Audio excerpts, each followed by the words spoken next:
નમસ્કાર ગુજરાતના મુખ્ય સમાચારની અંદર શિયાળામાં ભારે વરસાદ ખેડૂતોને મોટું નુકસાન 2026ની ભવિષ્યવાણી અમિત શાહ આજે ગુસ્સે સોના ચાંદીમાં ભયંકર વધારો ફરી બાળ લગ્ન પ્રથા શરૂ 35 આતંકવાદીઓ સક્રિય કચ્છમાં મોટો ભૂકંપ 2026માં અમિત શાહની મોટી ભેટ ખેડૂતો માટે ખાસ મોટા સમાચાર 1 તારીખે નિયમોમાં ફેરફાર રાશન કાર્ડ ધારકોને 1000 રૂપિયાની સહાય વિધવા પેન્શન યોજનામાં વધારો દીકરીઓને 2 લાખ રૂપિયાની સહાય દેવામાફી 100% હવે પાકી તો મિત્રો આ દરેક સમાચારની વિગતવાર માહિતી આજના આ વિડીયોની અંદર જાણવાના છીએ તો મિત્રો વિડીયોમાં અંત સુધી બન્યા રહેજો અને મિત્રો જો તમને વિડીયો પસંદ આવે તો વિડીયોને લાઈક કરી ચેનલને જરૂરથી સબસ્ક્રાઇબ કરી દેજો તો મિત્રો આજના પ્રથમ સમાચારમાં જોઈએ તો મિત્રો શિયાળામાં ભારે વરસાદ મિત્રો ભર શિયાળે આજે માવઠાની આગાહી કરવામાં આવી છે મિત્રો ગુજરાતમાં કડકડતી ઠંડી વચ્ચે હવામાનના નિષ્ણાત એવા પરેશ ગોસ્વામીએ આજે માવઠાની આગાહી કરી છે મિત્રો વેસ્ટર્ન ડિસ્ટર્બન્સ સક્રિય થવાને કારણે 31 ડિસેમ્બર અને 1 જાન્યુઆરીએ રાજ્યના અનેક વિસ્તારોમાં વરસાદી માહોલ સર્જાઈ શકે છે અને મિત્રો ઉત્તર ભારતથી આવતી સિસ્ટમની અસરથી વાતાવરણમાં ભેજ વધશે અને મિત્રો જે શિયાળામાં ચોમાસા જેવો અનુભવ કરાવશે અને મિત્રો આ અણધાર્યા ફેરફારથી ખેડૂતોમાં અત્યારે ચિંતા વધી ગઈ છે મિત્રો ત્યાર પછીના સમાચાર જોઈએ તો મિત્રો ખેડૂતોને મોટું નુકસાન મિત્રો નર્મદા જિલ્લામાં બદલાતા વાતાવરણને લીધે આજે આંબાના ઝાડ પર નિર્ધારિત સમય કરતા વહેલો મોર આવવા લાગ્યો છે અને મિત્રો સામાન્ય રીતે જાન્યુઆરીના અંતમાં આવતો મોર આ વખતે ડિસેમ્બરમાં જ જોવા મળ્યો છે અને મિત્રો તેનાથી અત્યારે ખેડૂતો ચિંતિત છે અને મિત્રો જે આગામી દિવસોમાં ઠંડીનું પ્રમાણ વધશે અથવા તો માવઠું થશે તો મિત્રો આ મોર ખરી જવાની ભીતિ અત્યારે ખેડૂતો દેખાઈ રહી છે અને મિત્રો જેનાથી કેરીના ઉત્પાદનની અંદર 30 થી 40% સુધીનો ઘટાડો જોવા મળી શકે છે અને મિત્રો નિષ્ણાંતોએ અત્યારે વરસાદની પણ આગાહી કરી છે મિત્રો ત્યાર પછીના સમાચાર જોઈએ તો મિત્રો 2026ની મોટી ભવિષ્યવાણી મિત્રો બાબા વેગાએ 2026 માટે મોટી આગાહી કરી છે મિત્રો 2026ની અંદર બીજું વિશ્વ યુદ્ધ થવાની શક્યતા છે અને મિત્રો મહાસત્તાઓ વચ્ચે સીધી ટક્કર થવાની સંભાવનાઓ વ્યક્ત કરવામાં આવી છે મિત્રો રશિયાના રાષ્ટ્રપતિએ રશિયનના પતન અને ત્યાં પરિવર્તનની પણ મોટી આગાહી કરી છે અને ઉપરાંત મિત્રો ભૂકંપ અને સુનામી જેવી કુદરતી અને ભયંકર આર્થિક મંદીનો સામનો કરવો પડી શકે છે તેવું અત્યારે 2026ની ભવિષ્યવાણીની અંદર જાણવા મળ્યું છે અને ત્યારબાદ મિત્રો નવેમ્બર 2026માં માનવીનો એલિયન સાથે સંપર્ક થઈ શકે છે અને મિત્રો એઆઈની અસર અત્યારે જીવનની અંદર મોટું નુકસાન લાવી શકે છે તેવી અત્યારે 2026ની ભવિષ્યવાણી કરવામાં આવી છે મિત્રો ત્યાર પછીના સમાચાર જોઈએ તો મિત્રો આજે અમિત શાહ ગુસ્સે થયા છે મિત્રો કેન્દ્રીય ગૃહમંત્રી અમિત શાહ આજે ગુજરાતના પ્રવાસે છે અને મિત્રો ત્યાં એક સંદેશો આપતા તેમણે કહ્યું કે ભારતમાં ઘૂસણખોરી કરનારાઓ હવે ચેતાઈ જજો મિત્રો તેમને યાદ કરાવતા કહ્યું કે જો નહેરુને મજબૂર ન કરવામાં આવ્યા હોત તો મિત્રો આજે આસામ અને ભારતનો ભાગ ન હોત મિત્રો આ સાંસ્કૃતિક એક પ્રોજેક્ટ દ્વારા વારસાને સાચવવાનો અને ઘૂસણખોરી મુક્ત ભારતને બનાવવાનો 2026ની અંદર એક મોટો સંકલ્પ લેવામાં આવ્યો છે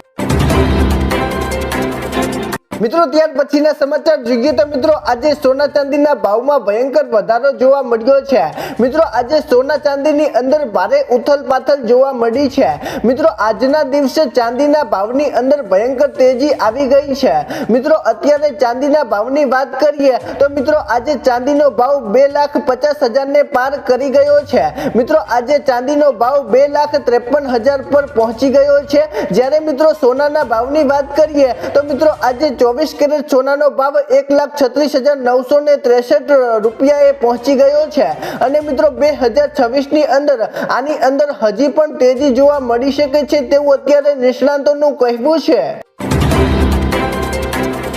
મિત્રો ત્યાર પછીના સમાચાર જોઈએ તો મિત્રો ગુજરાતમાં ફરીથી બાળ લગ્ન પ્રથા શરૂ થઈ છે મિત્રો ગુજરાતમાં બાળ સુરક્ષા અને સરકારના દાવાઓ સામે ગંભીર સવાલો અત્યારે ઊભા કરતા આંકડાઓ સામે આવ્યા છે મિત્રો NFHS 5ના ડેટા મુજબ રાજ્યમાં 13 થી 16 વર્ષની વયે 1633 સગીરાઓ માતા બની હોવાની ચોંકાવનારી વિગતો કોંગ્રેસે દાખલ કરી છે મિત્રો આ આંકડાઓ દર્શાવે છે કે રાજ્યમાં બાળ લગ્ન નિષેધ અધિનિયમ 2000 2006ના કડક અમલનો અભાવ છે અને મિત્રો ખાસ કરીને ખેડા જિલ્લામાં બાળ લગ્નનો સૌથી વધુ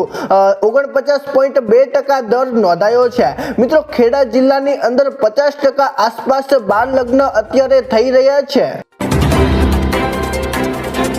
મિત્રો ત્યાર પછીના સમાચાર જોઈએ તો મિત્રો ભારતમાં 35 આતંકવાદીઓ આજે સક્રિય થયા છે। મિત્રો જમ્મુ કાશ્મીરના ડોહા અને કિશ્તવાડના બર્ફીલા વિસ્તારોમાં 30 થી 35 આતંકવાદીઓ છુપાયા હોવાની બાતમી મળી છે અને મિત્રો અત્યારે સુરક્ષા એજન્સીઓ એલર્ટ મોડમાં આવી ગઈ છે। મિત્રો પાકિસ્તાનીઓ કાતિલ ઠંડીનો લાભ લઈ રહ્યા છે અને મિત્રો આજે કાશ્મીરની અંદર CRPFની સત્તા અત્યારે સંયુક્ત સર્ચ ઓપરેશન શરૂ કરવામાં આવ્યું છે અને મિત્રો આતંકવાદીઓ અત્યારે શિયાળાનો પૂરેપૂરો લાભ લઈ રહ્યા છે અને મિત્રો ભારતને ટાર્ગેટ બનાવી રહ્યા છે। મિત્રો ત્યાર પછીના સમાચાર જોઈએ તો મિત્રો આજે કચ્છમાં ભૂકંપ અને એલર્ટ પણ આપી દેવામાં આવ્યું છે। મિત્રો કચ્છમાં 31 ડિસેમ્બરના રોજ 4.6 ની તીવ્રતાના ભૂકંપ બાદ 23 વૈજ્ઞાનિકોના મતે અત્યાર સુધી શાંત ગણાતી કથરોલ ટેકરી અને ગોરા ડુંગર એક સાથે સક્રિય ગંભીર ચેતવણી આપી દેવામાં આવી છે અને મિત્રો વર્ષ 2025માં 13 આંચકા આવ્યા છે અને મિત્રો ઉર્જા મુક્ત થવાની હકારાત્મક છે, પરંતુ મિત્રો નિષ્ણાત મોટા ભૂકંપની શક્યતાને ધ્યાનમાં રાખીને ભૂકંપ પ્રતિરોધક બાંધકામ મેનેજમેન્ટ પર અત્યારે ભારે સલાહ આપી છે અને મિત્રો 2026ની અંદર ભૂકંપના આંચકા સૌથી વધુ જોવા મળી શકે છે તેવું અત્યારે નિષ્ણાતોનું કહેવું છે। મિત્રો ત્યાર પછીના સમાચાર જોઈએ તો મિત્રો 2026ની અંદર અમિત શાહની મોટી ભેટ। મિત્રો કેન્દ્રીય ગૃહમંત્રી અમિત શાહ આજે ગુજરાતના પ્રવાસે છે અને મિત્રો આજે અમદાવાદની અંદર તેમને 330 કરોડના વિકાસ કાર્યોનું લોકાર્પણ કર્યું છે અને મિત્રો જેમાં 15 લાખ નાગરિકોને સુવિધા આપતા વેસ્ટર્ન ટુંક મેઇન પ્રોજેક્ટનો સમાવેશ થાય છે અને મિત્રો આ પ્રસંગે 1973ની પૂરા હોનતના 173 અસરગ્રસ્તોને 50 વર્ષ બાદ પ્લોટની સનદ અર્પણ કરી અને મિત્રો માલિકી હક આપ્યો હતો અને મિત્રો આ પ્રોજેક્ટથી પશ્ચિમ અને દક્ષિણ પશ્ચિમ અમદાવાદના અનેક વિસ્તારોની અંદર ગટર અને ડેન્જર્સની સમસ્યાઓનો પણ ઉકેલ લેવામાં આવશે તેવું અત્યારે અમિત શાહે જણાવ્યું છે। મિત્રો ત્યાર પછીના સમાચાર જોઈએ તો મિત્રો આજે ગુજરાતના ખેડૂતો માટે ખાસ મોટા સમાચાર સામે આવ્યા છે। મિત્રો વર્ષ 2026ના બજેટમાં ખેડૂતો માટે મોટી જાહેરાત થવાની સંભાવના છે। મિત્રો કેન્દ્ર સરકાર પ્રધાનમંત્રી કિસાન સન્માન નિધિ યોજના હેઠળ મળતી વાર્ષિક 6000ની રકમની અંદર વધારો કરી શકે છે। મિત્રો ખેતીના વધતા ખર્ચ અને મોંઘવારીને ધ્યાનમાં રાખીને આ એક મોટો નિર્ણય લેવામાં આવી શકે તેવી શક્યતા અત્યારે દેખાઈ રહી છે અને મિત્રો અગાઉ પણ સરકારે આ યોજનાનું બજેટ 60,000 કરોડથી વધારીને 63,500 કરોડ રૂપિયા કર્યું હતું અને મિત્રો હવે 1 ફેબ્રુઆરી 2026 નવું બજેટ રજૂ થવાનું છે અને મિત્રો આ બજેટની અંદર ખેડૂતોની નજર ટકેલી છે। મિત્રો ત્યાર પછીના સમાચાર જોઈએ તો મિત્રો 1 તારીખે ઘણા બધા નિયમોમાં મોટો ફેરફાર થવાનો છે। મિત્રો પાન કાર્ડ, આધાર કાર્ડ અને એલપીજીના નવા નિયમોની અંદર મોટો ફેરફાર થવાનો છે। મિત્રો 1 જાન્યુઆરી 2026 થી નાણાકીય નિયમોમાં મહત્વના ફેરફાર થશે અને મિત્રો જો પાન કાર્ડ ને આધાર કાર્ડ સાથે લિંક અને રાશન કાર્ડનું ઈ-કેવાયસી નહીં કરાવ્યું હોય તો મિત્રો સુવિધાઓ બંધ થઈ શકે છે અને મિત્રો એલપીજી અને સીએનજીના ભાવમાં પણ મોટો ફેરફાર થવાની શક્યતા છે અને જ્યારે મિત્રો વાહનો મોંઘા થશે અને મિત્રો સરકારી કર્મચારીઓ માટે 8મું પગાર પંચ લાગુ થવાની પ્રબળ શક્યતા છે અને મિત્રો પગાર વધારો આવશે। ઉપરાંત મિત્રો યુપીઆઈ અને સિમ કાર્ડના નિયમોની અંદર છેતરપિંડી રોકવાની અંદર મોટા કડક નિયમો બનશે તેવું અત્યારે સરકારનું કહેવું છે। મિત્રો ત્યાર પછીના સમાચાર જોઈએ તો મિત્રો રાશન કાર્ડ ધારકોને 1000 રૂપિયાની સહાય। મિત્રો ભારત સરકાર દ્વારા દેશના અનેક લોકો માટે ઘણી બધી યોજનાઓ ચલાવવામાં આવે છે। મિત્રો દેશમાં આજે પણ એવા ઘણા બધા લોકો છે કે જેઓ દિવસમાં 2 ટાઈમ ખાવાની પણ વ્યવસ્થા કરી શકતા નથી। મિત્રો ભારત સરકાર રાષ્ટ્રીય ખાદ્ય સુરક્ષા કાયદા હેઠળ આવા ગરીબોને, જરૂરિયાતમંદોને મફત રાશન પૂરું પાડે છે અને દેશમાં કરોડો રાશન કાર્ડ ધારકો છે કે જેઓ સરકારની મફત રાશન યોજનાનો લાભ લે છે। મિત્રો હાલમાં જ સરકાર તરફથી રાશન કાર્ડ ધારકો માટે એક મહત્વના સમાચાર સામે આવ્યા છે। મિત્રો હવે રાશન કાર્ડ ધારકોને તેમના રાશન કાર્ડ ઉપર રાશનની સાથે 1000 રૂપિયા મળશે તેવું અત્યારે સરકારનું કહેવું છે। મિત્રો ત્યાર પછીના સમાચાર જોઈએ તો મિત્રો વિધવા પેન્શન યોજનામાં વધારો। મિત્રો ભરૂચમાં વિધવા બહેનોએ એકત્ર થઈને તેમના માસિક પેન્શનમાં વધારો કરવાની ઉગ્ર માંગણી કરી છે। મિત્રો હાલમાં ગંગા સ્વરૂપ આર્થિક સહાય યોજના હેઠળ બહેનોને મહિને 1250 રૂપિયા પેન્શન મળે છે અને મિત્રો હવે તેને વધારીને 3000 રૂપિયા કરવાની માંગ અત્યારે સ્ત્રીઓ કરી રહી છે। મિત્રો વધતી જતી મોંઘવારીની અંદર આ રકમ અપૂરતી હોવાનું અત્યારે જાણવા મળ્યું છે અને મિત્રો અત્યારે બહેનોએ સંગઠન ભેગું કરીને કલેક્ટરને આવેદન પત્ર પણ પાઠવ્યું છે।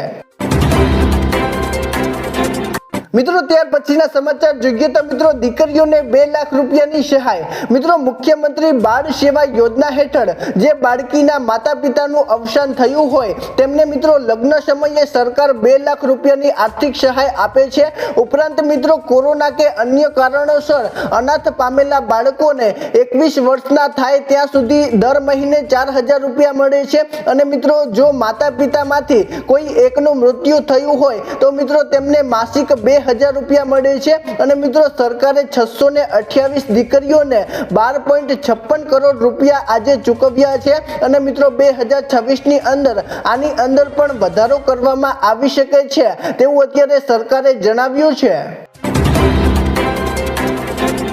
મિત્રો ત્યાર પછીના સમાચાર જોઈએ તો મિત્રો હવે 2026ની અંદર ખેડૂતોની 100% દેવા માફી। મિત્રો સરકાર ઘણા સમયથી દેવા માફીની વાતો કરે છે પરંતુ મિત્રો અત્યાર સુધી સરકારે ખેડૂતોના દેવા માફ કર્યા નથી। મિત્રો 2026ની અંદર સરકારે જાહેરાત કરી છે કે હવે દરેક ખેડૂતના દેવા માફ કરવામાં આવશે। મિત્રો 2010 થી લઈને 2024 સુધી જેટલા પણ ખેડૂતોના દેવા છે તેની અંદર મિત્રો સરકાર રાહત આપશે તેવી સરકારે અત્યારે જાહેરાત કરી છે અને મિત્રો અત્યારે કોઈ પણ લોકો તમને દેવા ભરવા અથવા મિત્રો જબરજસ્તી કરતા હોય તો મિત્રો તમે તેનો વિડીયો બનાવીને સોશિયલ મીડિયામાં પોસ્ટ કરી શકો છો। મિત્રો સરકારે ચેતવણી આપી છે કે સરકારી કોઈ પણ અધિકારી દેવા ભરવા કે જબરજસ્તી કરતો હોય તો મિત્રો કાયદાકીય એક્શન તમે લઈ શકો છો। મિત્રો સરકારે અત્યારે દેવા માફીની જાહેરાત તો કરી નથી પરંતુ મિત્રો 2010 થી લઈને 2024 સુધી જેટલા પણ ખેડૂતોના દેવા છે તેની અંદર મિત્રો રાહત આપવામાં આવશે તેવું અત્યારે સરકારે જણાવ્યું છે। તો મિત્રો આ હતા આજના મુખ્ય સમાચાર। તો મિત્રો જો તમને આજનો વિડીયો પસંદ આવ્યો હોય તો વિડીયોને લાઈક કરી ચેનલને જરૂરથી સબસ્ક્રાઇબ કરી દેજો। તો મિત્રો ચાલો મળીશું એક નવા વિડીયો સાથે, ત્યાં સુધી અમને રજા આપજો। ધન્યવાદ।